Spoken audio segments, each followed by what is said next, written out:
Hello, Americans. This is Orson Welles. Southward, turn from the Florida Keys towards the huge pole of the Caribbean, towards the classic islands, the Bahamas, the Leeward, the Windward, the Antilles, scattered like 100 stones there. Columbus touched land there.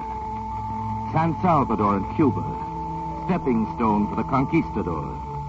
The islands, the Indies, spice and rum, and the green jungles, the Spanish Main. Rum Key, Crooked Island Passage, Turks Island Passage, Providenciales, Ragged Island, tongue of the ocean channel.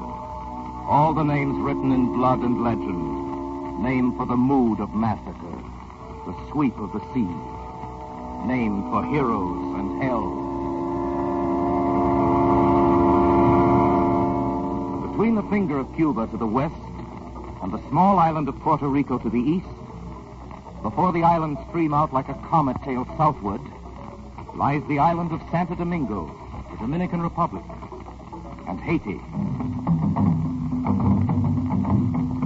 Haiti, with its harbors and lagoons, with its long white beaches and cliffs where the surf rides in for miles, where boats dock from African runs, heavy with slaves, filled to the gunwales with chained men. Here one of them stands, stripped, tied to the mast with his eyes blazing. He looks ahead. His lips do not open. He is the son of Galguinao, king of Aradas, of an African tribe. Sold to the French, the Spanish, the English, whoever bids highest. Who'll bid for this man, this king? I bid 10 pieces of gold. 10 pieces for this giant? Only 10 pieces for these shoulders? 20 pieces. Sold to the French nobleman. This son of a king, this image of God, sold with his eyes and hair and blood. 20 pieces take him, soul and all, to have and to hold, to whip and to starve, till death do you part, O slave and master.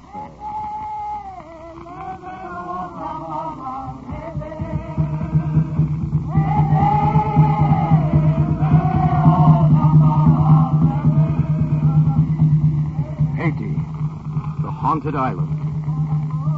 Voodoo place, the rhododrums throbbing in the hills at night.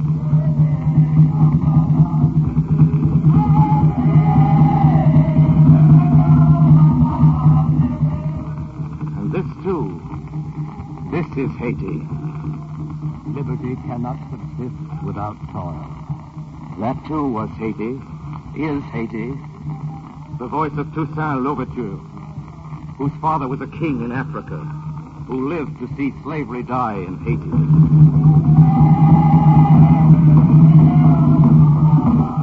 There's not much recorded in the book of time how Haiti fought for the United States. 800 Negroes from the sunfields of the Caribbean fought in the snowfields of the colonies. And in the end, victory. Liberty! Liberty leaped the Atlantic. Barricades rose in the streets of Paris. And the guillotine fell. And fell. And fell. The people, slow in their wrath, swift to vengeance. And the tyrants learned that slaves, too, are people. I, Robespierre, in the name of the National Assembly of France, hereby abolish slavery in all the French colonies. Whereupon, Toussaint Louverture, the black man of Haiti, joined with the French garrisons to exterminate the Spanish and English. Men die, the people live. The little, aged, patient one, Toussaint. And there was with him the fierce, uncompromising Henri Christophe. Were we to cause torrents of blood to flow, to maintain our liberty, to fire 7/8 of the globe, we are innocent before God.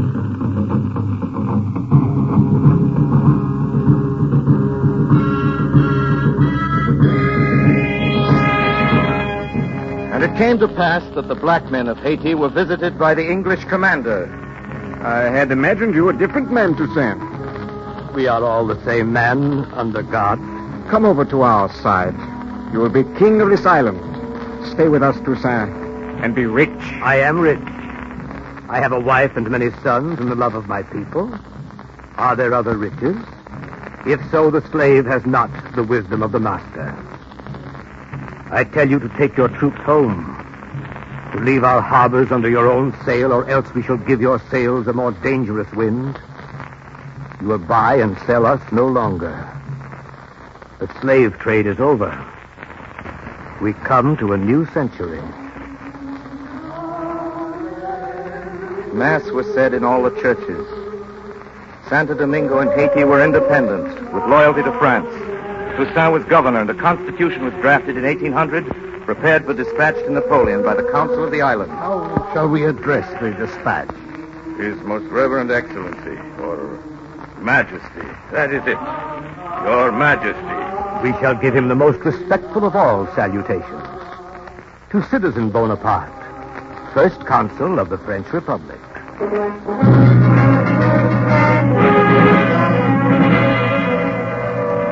First Consul of the French Republic. So the liberator of Haiti addressed the liberator of France.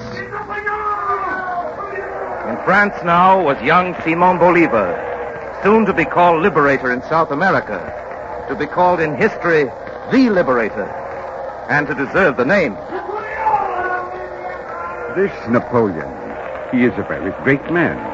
Is he not, Bolivar? Close the window. So, the liberator of Europe has turned tyrant. Cannot a man break chains without chaining others? Europe is a disease. I will go back to Venezuela. There is work to be done. There is hope yet in the New World.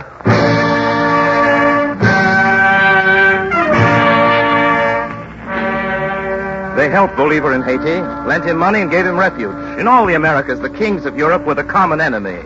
New World history tells a long story of the fight against kings. In France, Napoleon rose with a revolution and then betrayed it, crowning himself emperor.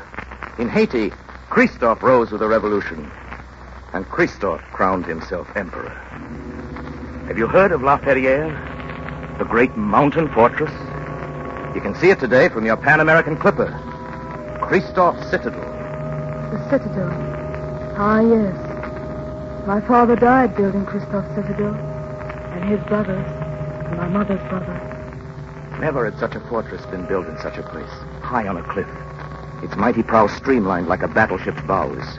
Cannon wait on its ramparts, one for each day in the year, on guard at the endless echoing galleries. Speak softly of the Citadel. The Citadel is terrible. He who made it is terrible. But say it softly. Softly. Better still, do not say it. Just know it. Know it. The Citadel could not be taken. No one would conquer it. And no one ever did. For no one came. A tyrant built this bastion against a terror that never came. The futile guns stand speechless in the empty galleries. And where is Christophe, King of Kings? Tambu Paparoa, send out the call. Tambu Mamaroa, pound on his gravestone. Tambu Templant, give the dead king tongue.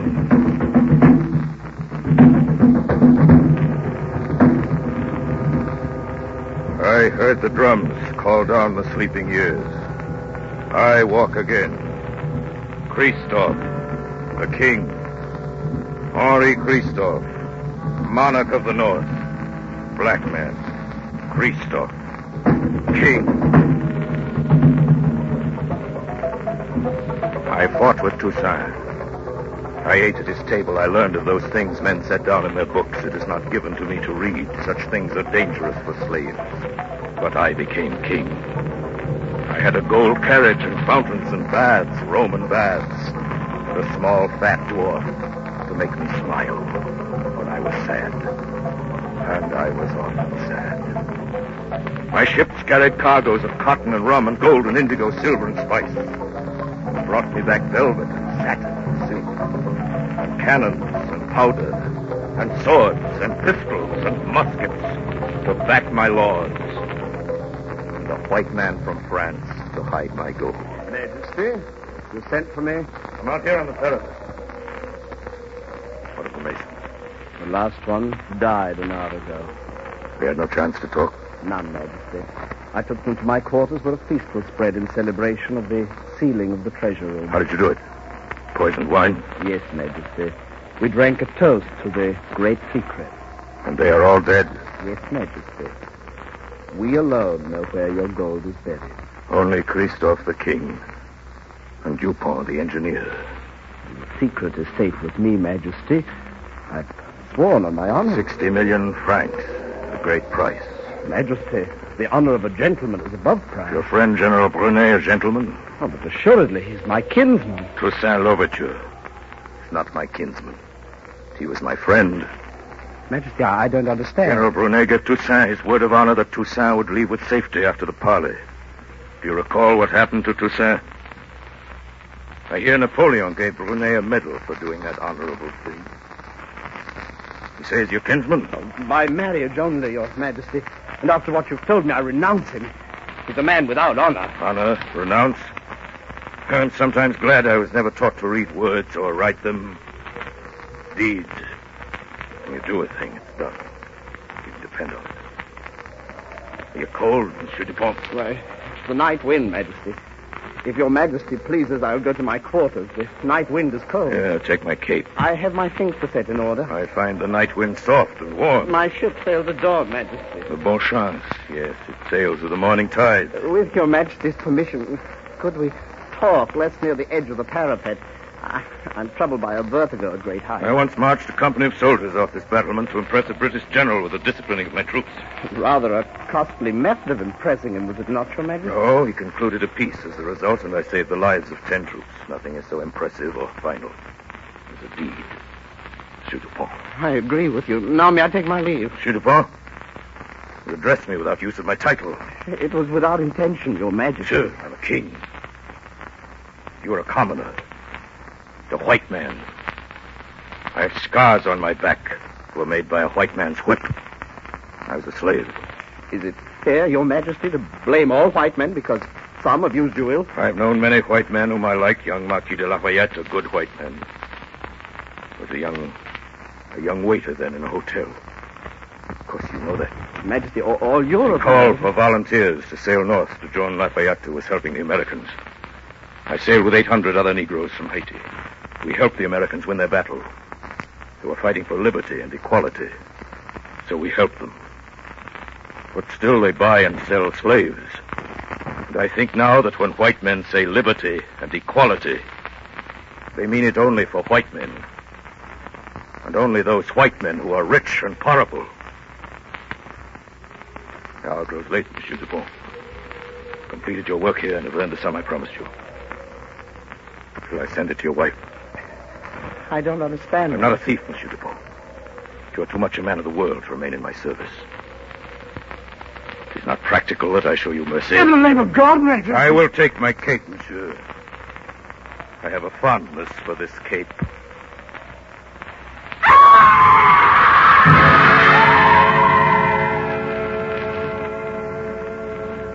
The walls are sheer for 1,000 feet. I finished my walk that night alone. I am Henri Christophe, King of the North. And my secret sleeps with my boldness.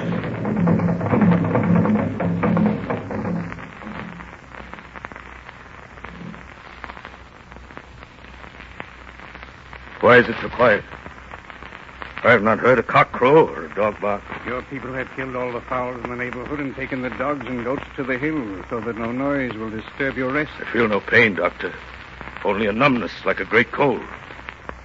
When the people learn, there'll be trouble. Who will fear a king with dead legs?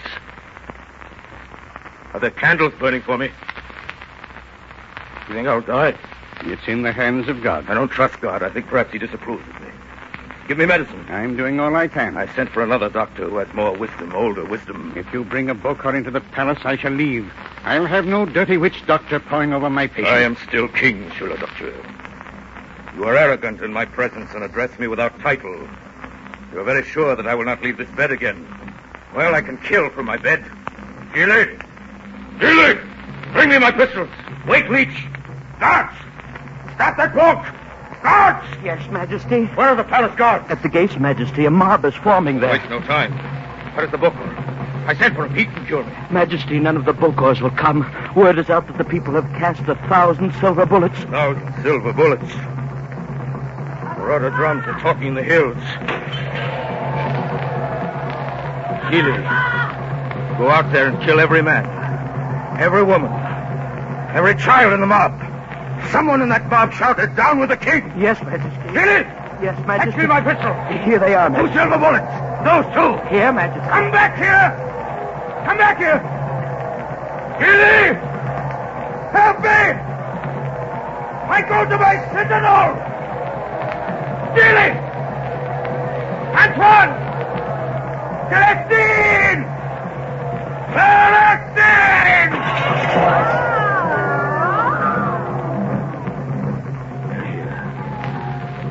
I'm on my throne, in my palace.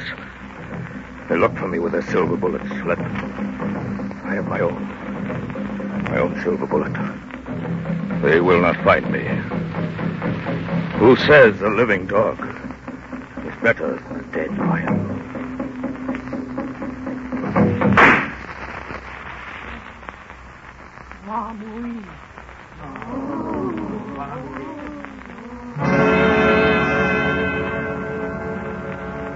Look for me at the full of the moon, at the call of the drums. My ghost still walks. I am Christoph, King of the North, and my secret sleeps with my bones.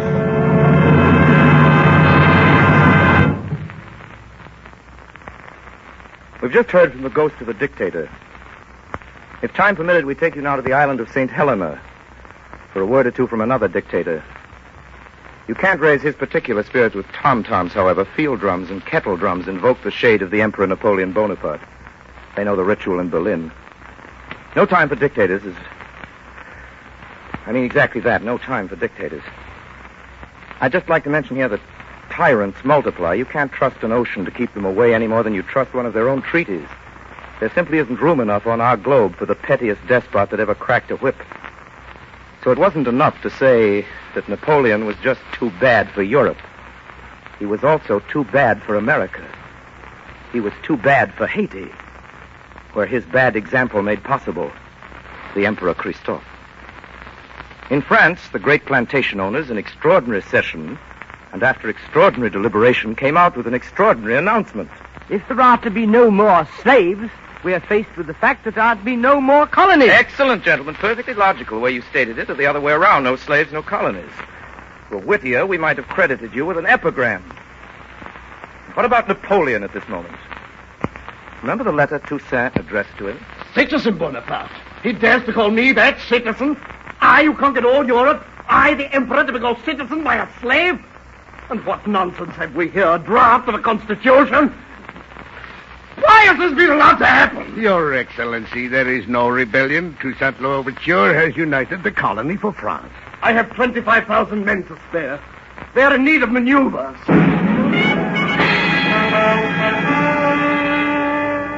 The great Napoleon frightened. The conqueror of all Europe fears a man on an island. Fears the name of the man, and Napoleon says, "Search out this ghost, sir. This slave who walks like a man. Tear out this root of freedom wherever it grows. I, Napoleon, order it to be done."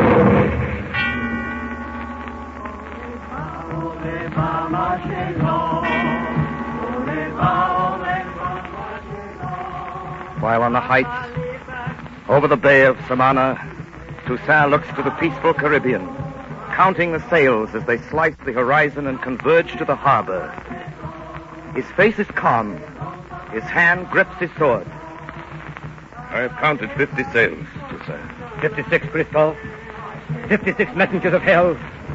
Oh, that the seas could open and carry them down. But my hatred could strike them as 1,000 arrows. Against our words of peace, they've sent their iron. But I swear to the sky we shall teach them what war is. We shall prove to the world that 50 ships, 1,000 ships, cannot make us kneel again, once having learned to stand.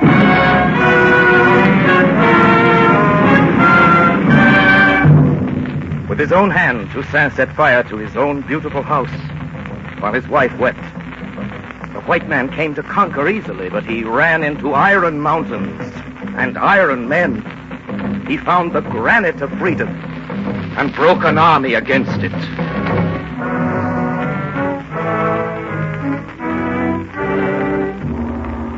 Later, when the land was devastated with war, the fields and cities ruined, Napoleon Bonaparte promised freedom to the island.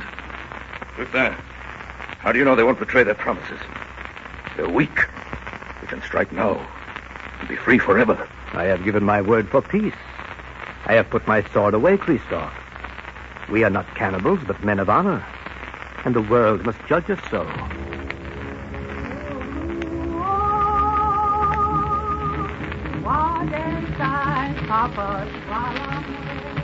You trusted too well, Toussaint. You were not born for this treacherous year. You came in peace, on a pleasant day, unarmed, alone, at his kind invitation. And it was over, quicker than a lamp was put out, quicker than the falling of a star. You stepped over the threshold, and your great history was ended. You, Toussaint, stripped of your epaulets, you warrior, dragged aboard ship in the dark, manacled there on the deck, you breaker of chains, now put into chains, and before your very eyes the sails filled, and Haiti, surrounded by stars and water, your home, your island, was left behind. Did you weep as the sea enclosed you? What did you speak to the night? What did your voice say? They have in me struck down but the trunk of the tree. The roots are many and deep. They will shoot up again. Better he was struck dead upon the deck. Better a simple death, anonymous at sea. But Napoleon had greater plans. The dungeon for Toussaint, locked below the earth behind huge doors. There he is brought to be broken. Would he beg? Would he weep? I will stand here until the door of heaven opens. I will be as strong as these stone doors. Napoleon waited, and all he received were letters, calm letters, asking that the crime of Toussaint be explained. Months went by, and then one day Napoleon writes a letter to the caretaker of the prison in which Toussaint was kept. I order you to take a trip. You may go anywhere you wish for 1 week. Toussaint Louverture was left alone. He starved to death. The year 1803. Earlier we told you the story of Christophe, whose reign followed Toussaint's death. We've seen Christophe die on his jungle throne. He and the Emperor of Europe. The world against both of them. Both breathing their last in the same chapter of history. In Christophe's time and before and since, prayers are still said in the hills to the old gods of the Congo. Sobo, Nogon, Agahan, Dambala.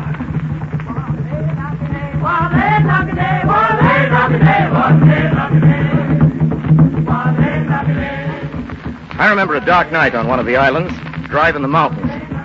I stopped my car because a crowd of people grouped around lanterns in the center of the highway blocked my way. A tall man approached the car and spoke. Bonsoir, Blanc. Bonsoir. Has there been an accident?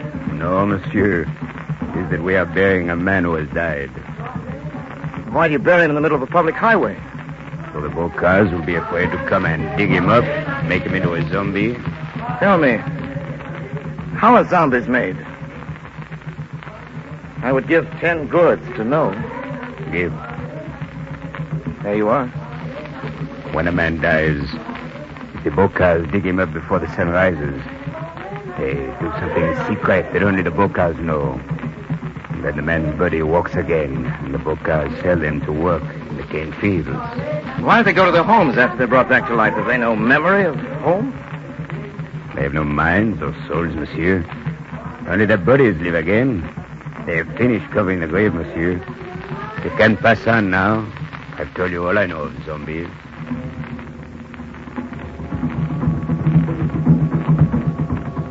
I talked to many people in the West Indies about zombies. Wherever I went throughout the islands, I heard these tall tales. In the Bahamas, Jamaica, there the witch doctors are called Obe men, and the Duppies are the ghosts of dead men who walk in the night and moan at the moon. Black magic, charms, and witchcraft. From Bimini to Trinidad. Always the same answers from those who live in these islands. Here are deep matters, not to be dismissed by crying blasphemy. But the last word I got on the zombie situation came from a West Indian, a young Negro doctor. I'd like you to hear what he has to say on these matters. Mr. Wells, mumbo-jumbo is dying out. Anyway, it's dying out here in the Americas. All kinds of mumbo-jumbo, not just voodoo. Christophe retreated into the past and looked for sanctuary among the witch doctors. As you say, he was only following a bad example. When Citizen Bonaparte became Emperor Napoleon, that was the mumbo-jumbo of old Europe. The tribal gods of the Nazis are mumbo-jumbo. Fascism is mumbo-jumbo. And as to zombies, the most authentic specimens I know are the people living under Hitler and the other Axis witch doctors. Their minds and souls have been taken away from them. They are the living dead. The way we look at it, that's what this war is all about. To free the zombies from their spell, to get rid of the witch doctors. And I like what we heard Toussaint Louverture say tonight. It goes for all us Americans. You will buy and sell us no longer, he said. Remember? The slave trade is over. We have come to a new century. That's the best possible way to end this program. Thank you. Good night, Americans.